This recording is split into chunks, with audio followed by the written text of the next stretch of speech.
proceed in a few minutes to the call of the umukinnyi ugiye kwitabira Rwanda Epic mu bwa gatatu ngiye kwitabira icyizere ndagifite ko nshobora gutsinda bifashijwemo na Dr. Sina Gerard duha buri kimwe cyose.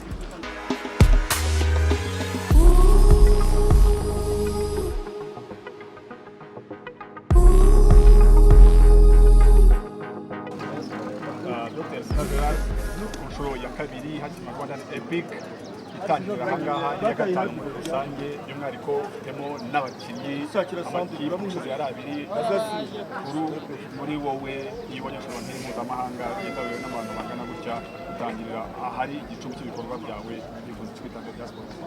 Icyo bivuze cya mbere ni uko irushanwa nk'iri ngiri mpuzamahanga ritangirira kuri Nyirangarama ahangaha mu karere ka Rulindo amajyaruguru y'igihugu cyacu cy'u Rwanda, byerekana neza ko ibona ibihugu 16 biturutse hirya no hino ku isi bakabanga nyirizina tugasangiye, kandi koko product zacu made in Rwanda zikugera hirya no hino yo muzakabanga agashya akarusho ni igitsindagira neza ko n'abakinnyi twashyize nabo bagomba kugenda isinzi kandi n'undi barayicaranye kuba ari ubwa kabiri rero bizaza n'ubwa gatatu n'ubwa kane ngira ngo cyane mu rwego rwo gufasha urubyiruko muri siporo cyangwa mu miterere mu mpano zabo zose zifite, biragaragaza ko nishimira nanjye tube dukorana.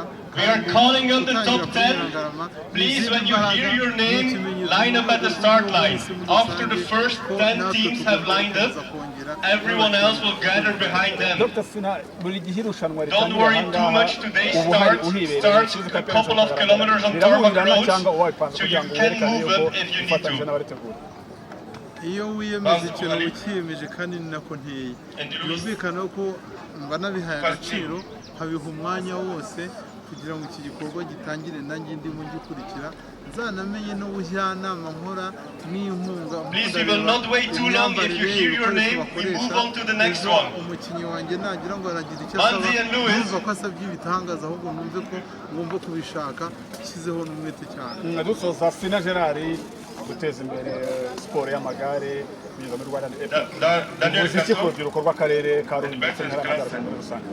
Icyo bivuze nk'uko dusanga intsinzi iri mu rwego rw'isi yose muri atletisme no muri football, tukaba turi mu cyiciro cya kabiri n'amagare. Rero icyo bivuze nk'uko nanjye nunganira ngusha mu kirenge cy'uko umukuru w'igihugu cyacu ko aduserukira kandi akifuriza abanyarwanda gukora neza no kujya mbere, ari nayo mpamvu ubona mu rwego rw'isi irushanwa ry'amagare ryabereye mu gihugu cyacu cy'u Rwanda. Nanjye rero nk'umuturage we nk'umuturarwanda uharanira kwigira k'umunyarwanda niko gushyira mu gaciro kugira ngo nanjye aho ngereza mu mbaraga n'umushobozi mfite, ariko nanjye nshyire mu bikorwa nubahisha igihugu cyacu, kandi nshishikariza n'abandi banyemari mu gufasha urubyiruko cyane cyane muri siporo, aho babashiriza kutitabira mu biyobyabwenge ahubwo bakitabira mu bifitiye ingingo akamaro n'agaciro muri rusange ku isi. Icyo bivuze kandi mparanira kuba mu byose, ni nayo mpamvu koko usanga nanjye nabyiteguye ngo byumve neza kandi ntakubidekanyaho n'ubu insinzi niyo twizeye.